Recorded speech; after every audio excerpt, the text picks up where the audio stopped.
Salam kerahiman. Hari ini 8 Februari kita akan baca dari 343. Kalau Bapak Ibu sering mendengar lagu yang saya nyanyikan, lagu itu saya ambil dari diary ini, nomor 343. Kita mulai ya. Dalam nama Bapa dan Putra dan Roh Kudus, amin. 343. Ya Yesus, aku bersyukur kepadamu atas salib-salib harian yang kecil, atas rintangan terhadap usaha-usahaku, atas kerasnya kehidupan bersama, atas salah tafsir terhadap maksud-maksudku, atas penghinaan dari pihak orang-orang lain, atas perlakuan kasar terhadap kami, atas kecurigaan-kecurigaan yang tidak beralasan, atas buruknya kesehatan dan hilangnya kekuatan, atas penyangkalan diri, atas mati terhadap diri sendiri, atas kurangnya pemahaman dalam segala sesuatu, atas kacau balaunya semua rencanaku. Syukur kepadamu ya Yesus, atas penderitaan batin, atas kegersangan rohani, atas kegentaran, atas ketakutan dan kegelisahan, atas kegelapan dan malam batin yang pekat, atas pencobaan dan aneka siksaan, atas siksaan yang terlalu sulit dilukiskan, khususnya atas semua hal yang tidak dipedulikan orang, atas saat kematian dengan pergulatannya yang menakutkan, dan atas semua kepahitannya. Aku bersyukur kepadamu ya Yesus, karena Engkau sudah lebih dahulu minum piala kepahitan itu sebelum Engkau memberikannya kepadaku, dalam ukuran yang jauh lebih ringan. Aku menempelkan bibirku pada piala kehendak-Mu yang kudus. Biar semua terjadi menurut perkenan-Mu. Biarlah apa yang ditetapkan oleh kebijaksanaan-Mu sebelum segala abad terlaksana padaku. Aku ingin meminum piala itu sampai tetes terakhir, dan tidak ingin tahu alasannya. Dalam kepahitanlah sukacitaku, dalam keputusasaanlah kepercayaanku. Dalam Dikau ya Tuhan segalanya baik. Segalanya adalah anugerah hati kebapaan-Mu. Aku tidak mengutamakan penghiburan di atas kepahitan, atau kepahitan di atas penghiburan. Tetapi atas segala sesuatu aku bersyukur kepadamu ya Yesus. Adalah kesukaanku untuk menatap Engkau ya Allah yang tak terselami. Rohku tinggal di dalam keberadaan yang misterius, dan di sana aku merasa betah. Aku tahu dengan baik tempat kediaman mempelaiku. Aku merasa tidak ada satu tetes darah pun di dalam diriku yang tidak berkobar oleh kasihku padamu. Oh keindahan yang tak tercipta. Siapa saja mengenal Engkau sekali saja, ia tidak dapat mengasihi sesuatu yang lain. Aku dapat merasakan lubuk jiwaku yang tanpa dasar, dan tidak ada suatu pun yang dapat memenuhinya kecuali Allah sendiri. Aku merasa bahwa aku tenggelam dalam Dia seperti sebutir pasir dalam samudera yang tak terduga dalamnya. 343. Di sini Suster Faustina bercerita tentang segala penderitaan yang dia alami, tapi melalui semua penderitaan itu dia bersyukur. Dia sebutkan dengan sangat detail, teliti, satu persatu ya. Katakan di sini, ya Yesus, aku bersyukur kepadamu. Biasanya kita kalau bersyukur adalah hal-hal yang menurut kita baik, yang menyenangkan, yang menggembirakan, naik pangkat, naik gaji, kelahiran anak, kelahiran cucu, sesuatu kabar gembira dalam tanda kutip ya. Itu yang menggembirakan. Tuhan saya bersyukur. Tuhan saya bersyukur. Tuhan saya berterima kasih. Ya. Tapi hari ini Suster Faustina mengajak kita untuk bisa bersyukur, untuk berani bersyukur atas segala macam penderitaan. Bersyukur atas salib-salib harian yang kecil. Kita mengalami salib-salib harian yang kecil. Jangan salib kecil itu dibikin besar. Tapi justru yang besar itu dibikin kecil dengan belajar dari Suster Faustina, memikul, bersyukur, berterima kasih atas salib-salib harian yang kecil. Jadi mindsetnya sudah positif dulu ya. Ada banyak salib, ya oke. Tapi itu salib-salib kecil dan saya bersyukur. Atas rintangan terhadap usaha-usahaku. Setiap dari kita juga melakukan usaha. Usaha dalam bisnis, usaha dalam pekerjaan, usaha dalam rumah tangga. Banyak usaha yang kita lakukan. Tapi kita mari bersyukur atas rintangan. Kita kan senangnya, aduh Tuhan, terima kasih Tuhan. Karena usahanya berjalan lancar, nggak ada gangguan, nggak ada hambatan. Tapi begitu ada tantangan, begitu ada rintangan, Tuhan kenapa ya? Kok usaha-usaha saya nggak lancar?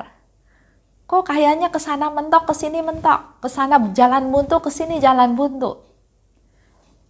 Suster Faustina mengajak kita bersyukur atas rintangan terhadap usaha-usahaku. Atas kerasnya kehidupan bersama. Kehidupan bersama itu memang nggak gampang. Setiap orang punya background sendiri, punya tujuan sendiri, punya pendidikan sendiri, punya mindset sendiri, punya cara pikir sendiri yang belum tentu sama.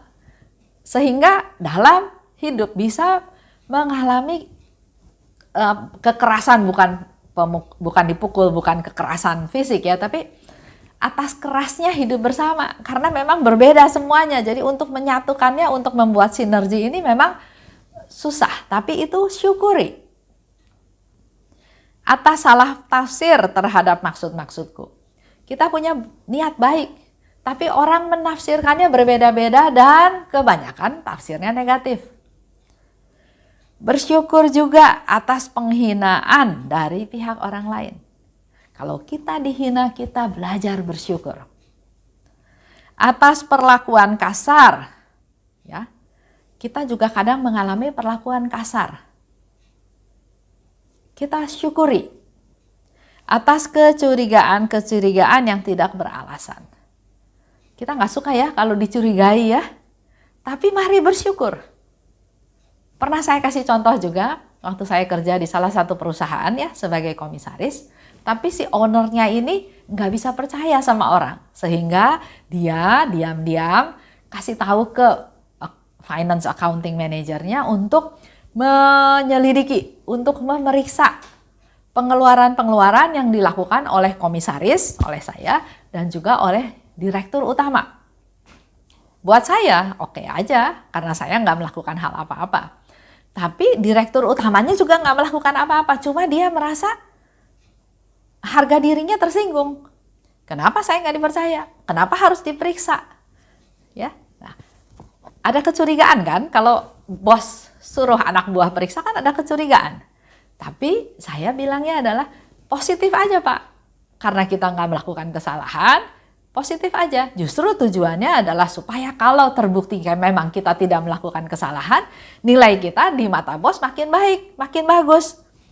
Tapi di Ruth itu nggak mau terima. Dia merasa terhina, dia merasa tidak dipercaya. Ya, itu reaksi beda-beda ya. Tapi dalam hal ini, Suster Faustina mengajar kita untuk bersyukur kalau dicurigai. Bersyukur juga atas buruknya kesehatan. Buat Bapak Ibu yang mendengar video ini, pengajaran ini, juga mungkin ada yang mengalami penyakit, sakit yang sudah menahun, atau baru sakit, atau baru jatuh.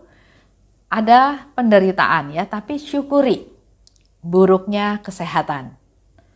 Syukuri juga hilangnya kekuatan. Kalau kita sakit atau kita sudah makin tua, makin lemah ya, kekuatan itu hilang, syukuri. Syukur juga atas penyangkalan diri. Kalau Bapak Ibu bisa mengalami suatu masalah dan bisa melakukan penyangkalan diri, syukuri. Bisa mati atau atas mati terhadap diri sendiri. Enggak mementingkan diri sendiri lagi, bersyukurlah. Bersyukur juga atas kurangnya pemahaman dalam segala sesuatu. Kadang kita nggak ngerti ya. Mungkin orang bilang bodoh, kayak gitu aja nggak bisa, kayak gitu aja nggak ngerti. Bersyukur. Jangan membela diri, jangan menyalahkan orang lain. Oh kamu jelasinnya nggak jelas sih, jadi saya nggak ngerti. Tapi syukuri. Juga syukuri atas kacau balaunya semua rencanaku. Dengan masa COVID seperti ini, banyak sekali rencana yang menjadi kacau balau. Sudah hampir 1 tahun ya. Mau melakukan rencana ini, sebelum COVID melakukan rencana ABC, tidak terlaksana karena ada masa pandemi. Oke, dalam masa pandemi ini diperkirakan akan selesai dalam beberapa bulan. Buat lagi rencana, gagal lagi. Bersyukur atas kacau balaunya rencanaku. Lanjut, Suster Faustina bersyukur lagi atas penderitaan batin. Dia mengalami penderitaan batin, dia enggak ngeluh, dia enggak komplain, tapi dia bersyukur. Bersyukur juga atas kegersangan rohani. Berdoa sepertinya Tuhan enggak dengerin doa saya. Berdoa sepertinya kering, gersang, mau doa juga males. Ya, tapi yang Suster Faustina lakukan, dia tetap setia berdoa walaupun dia merasakan kegersangan rohani. Bersyukur atas kegentaran, atas ketakutan dan kegelisahan. Bersyukur juga atas kegelapan dan malam batin yang pekat. Atas pencobaan dan aneka siksaan, juga siksaan yang terlalu sulit dilukiskan. Juga pada saat kematian dengan pergulatannya. Itu semua dia syukuri. Lanjut, dia bersyukur karena Tuhan Yesus sudah lebih dahulu mengalami hal tersebut. Sudah minum piala kepahitan sebelum Yesus memberikannya kepada Suster Faustina. Jadi Suster Faustina yakin Yesus tahu seberapa kuat dia menanggungnya. Sehingga dikatakan lebih lanjut, aku menempelkan bibirku pada piala kehendak-Mu yang kudus. Biar semuanya terjadi menurut perkenan-Mu. Aku ingin minum piala itu sampai tetes terakhir. Jadi dia bukan mau berhenti, bukan sudah merasa tidak kuat, tapi dia mau punya kekuatan, punya kemampuan untuk diberi rahmat supaya dia bisa minum sampai tetes terakhir. Dan yang bagus di sini dia katakan, aku tidak ingin tahu alasannya. Sering ya kita yang justru bertanya sama Tuhan, Tuhan, saya sudah buat baik, kenapa anak saya seperti ini? Saya sudah berbuat baik, sudah melayani, sudah setia. Loh kok suami saya begini? Saya selalu melihat saya ya, kita ya seringnya. Dan pada waktu mengalami hal yang tidak seperti yang kita harapkan, kita mulai bertanya, kenapa bisa terjadi dalam keluarga saya? Kenapa bisa terjadi dalam hidup saya? Sedangkan Suster Faustina, dia nggak peduli penderitaan apa yang Tuhan kasih. Bahkan dia nggak mau tahu alasannya. Yang penting diterima, dijalani, minta kekuatan dari Tuhan, minta rahmat dari Tuhan untuk mampu menjalaninya dengan setia. Dalam kepahitanlah sukacitaku. Ini yang mungkin kita perlu renungkan. Kenapa Suster Faustina bisa katakan dalam kepahitanlah sukacitaku.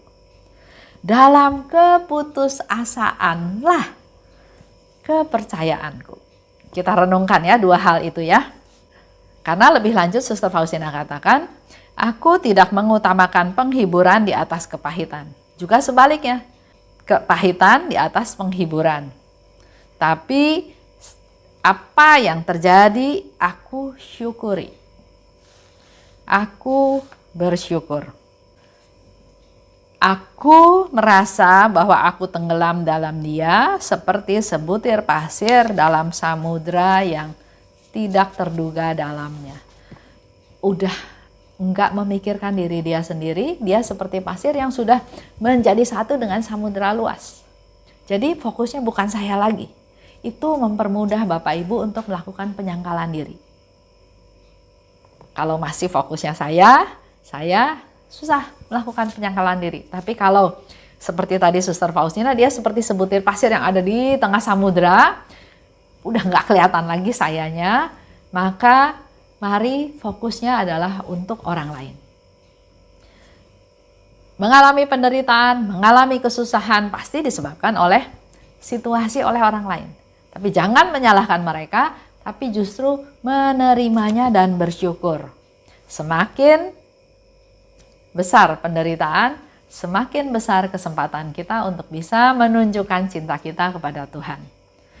Tadi sebelum lupa ya, tolong diingat, direnungkan, dalam kepahitanlah sukacitaku, dalam keputusasaanlah kepercayaanku. Kita tutup ya dalam doa, dan nanti setelah ini ada lagu yang berisi dari Diary 343 ini. Mohon direnungkan, dihayati untuk menjadi kekuatan buat kita semua. Dalam nama Bapa dan Putra dan Roh Kudus, amin. Oh luka kerahiman, oh hati Yesus, sembunyikanlah aku di dalam lubuk hatimu. Laksana satu tetes darahmu sendiri. Dan jangan biarkan aku terlepas dari situ selama-lamanya. Kurunglah aku di dalam lubuk hatimu, dan ajarlah aku mencintai Engkau. Tuhan, mampukan aku memahami sepenuhnya siapa dirimu. Bawalah aku masuk ke dalam rengkuhan mesramu, sejauh itu dapat ditanggung oleh kodrat insani. Amin. Dalam nama Bapa dan Putra dan Roh Kudus, amin. Salam kerahiman.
Atas